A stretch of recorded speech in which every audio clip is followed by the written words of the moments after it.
श्री राधा कृष्ण चरण कमलेभ्यो नमः। नारायणं ऋषिकेशं गोविंदं गरुड़ध्वजं वासुदेवं हरिं कृष्णं केशवं प्रणमामहम्। श्रीमद्भागवत महापुराण 19वां अध्याय प्रथम स्कंद का कल हम लोग श्रवण कर रहे थे कि राजा परीक्षित ने हाथ जोड़कर गंगा जी के किनारे बैठे हुए अनशन व्रत ले लिया और वहां आए हुए ऋषियों से प्रार्थना कर रहे हैं कि हे प्रभु, आप लोग हमारे लिए ऐसी व्यवस्था करें जिससे हम भगवान श्री कृष्ण की कथाओं को श्रवण कर सकें। न तो मुझे मृत्यु का भय है, न मुझे तक्षक का भय है। मैं केवल भगवान श्री कृष्ण के प्रेम की प्राप्ति के लिए उनकी कथाओं का श्रवण करना चाहते हैं।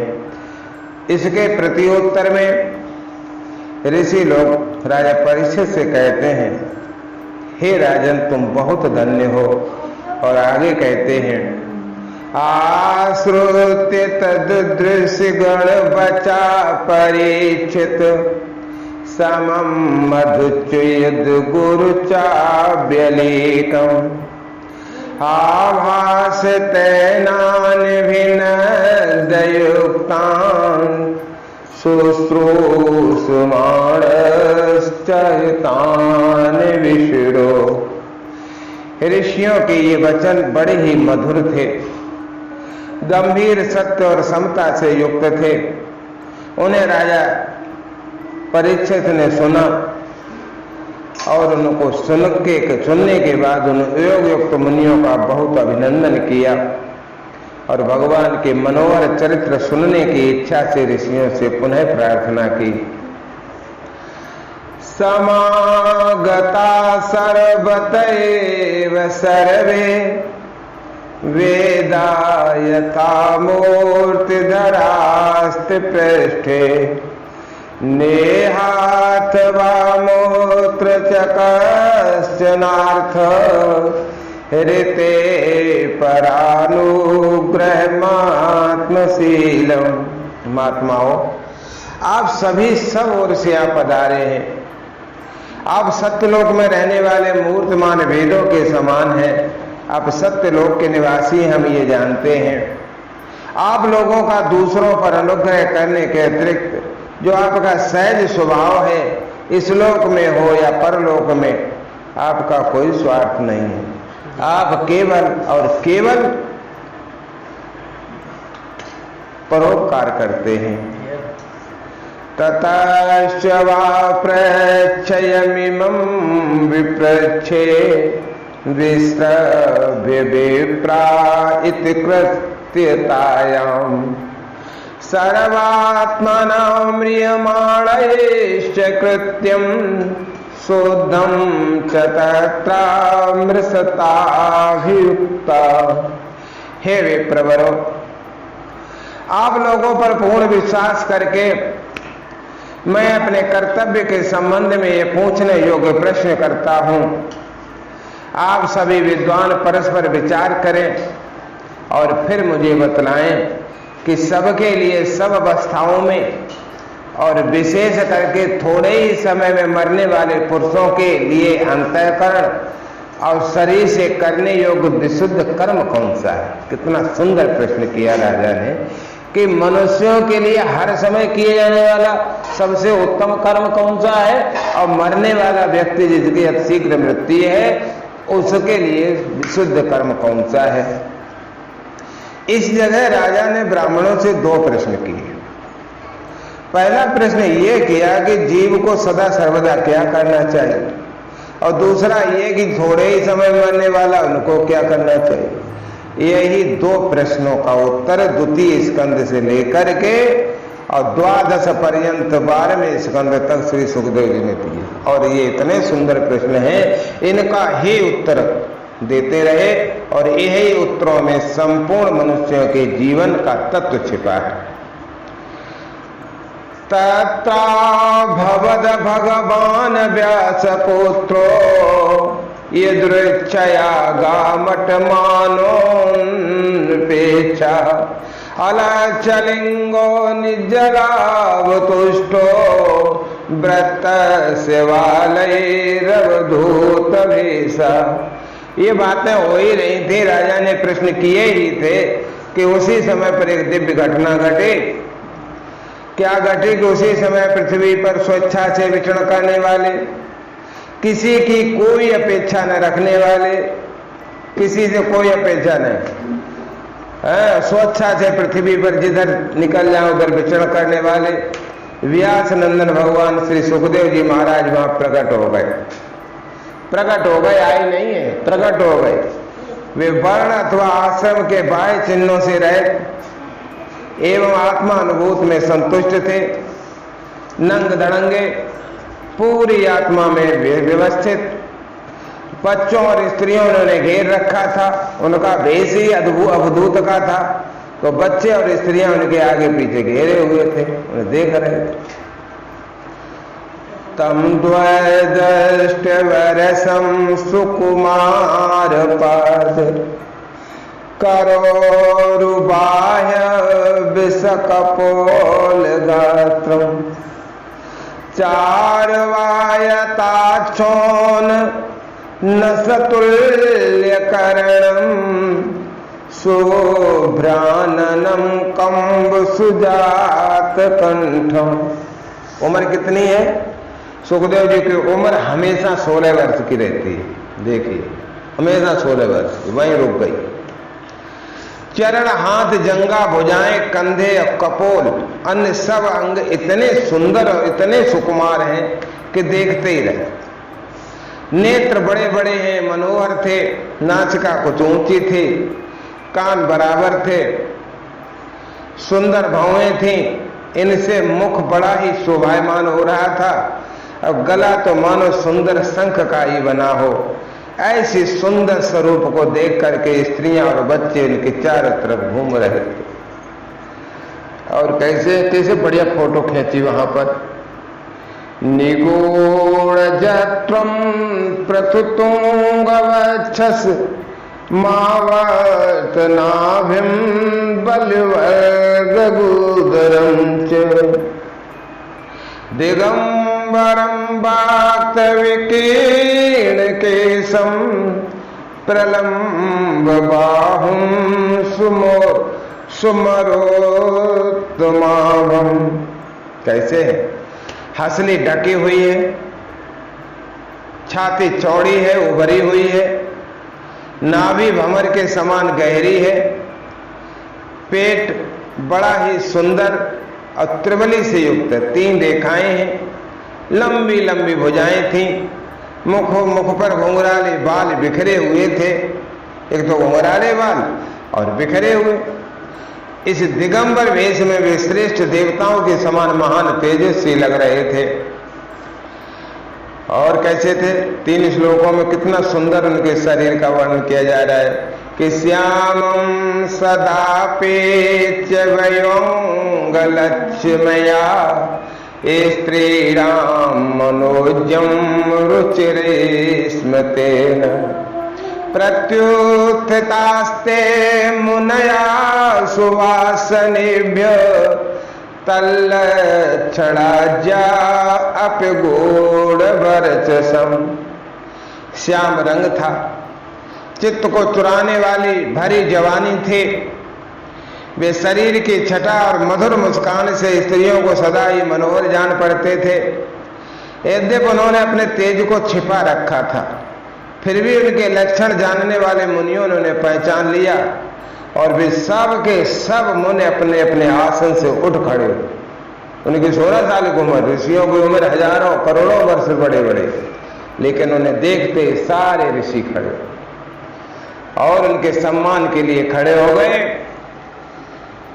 सावेश्वरातोत्थित्यागताय तस्मै सपर्यां शिरसा जहार ततो निवृत्ता हि बुधाय स्त्रियोरभका महासनेशोऽपि विवेश पूजितः। राजा परीक्षित ने अतिथि रूप से पधारे हुए श्री सुखदेव जी को सिर झुकाकर प्रणाम किया, उनकी पूजा की। उनके स्वरूप को न जानने वाले बच्चे और स्त्रियां उनकी ये महिमा देखकर वहां से लौट गए। हम तो समझ रहे थे ये तो कोई पागल है। और जब स्त्रियों ने देखा कि महाराज चक्रवर्ती सम्राट इनका सम्मान कर रहे हैं, अरे भाई गजब हो गया, भाग गए। स्त्रियां और बच्चे सब भाग गए और सबके द्वारा सम्मानित होकर श्री सुखदेव जी श्रेष्ठ आसन पर फिर विराजमान हुए। सा संव्रतस्तत्र महान महिष्याम ब्रह्म ऋषि राजर्षि देवर श्री संगये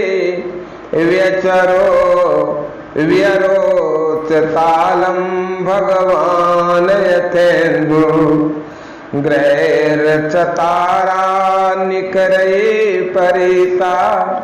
ग्रह नक्षत्र तारों से घिरे हुए चंद्रमा के समान ब्रह्म ऋषि देव ऋषि और राज ऋषियों के समूह से आवृत श्री सुखदेव जी अत्यंत शोभायमान हुए। ऋषि सब कैसे लग रहे? तारागण के समान, नक्षत्रों के समान, ग्रहों के समान। और हमारे सुखदेव जी कैसे लग रहे हैं? बीच में चंद्रमा के समान सुशोभित हो रहे हैं। वास्तव में वे महात्माओं के भी आदरणीय थे।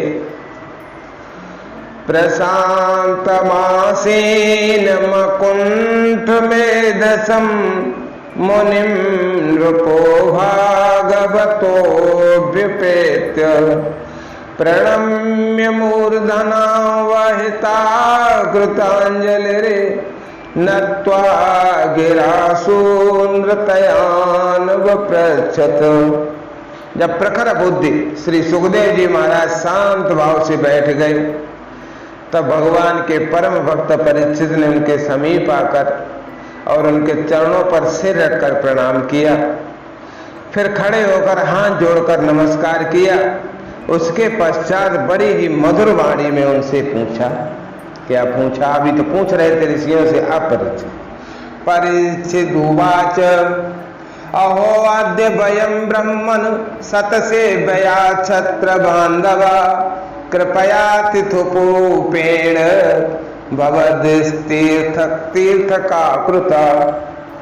परीक्षित ने कहा, ब्रह्म स्वरूप भगवान, आज हम बड़े भागी हुए, क्योंकि अपराधी क्षत्रिय होने पर भी हमें संत समागम का अधिकारी समझा गया। आज कृपा पूर्वक अतिथि रूप से पधार कर आपने हमें तीर्थ के तुल्य पवित्र बना दिया।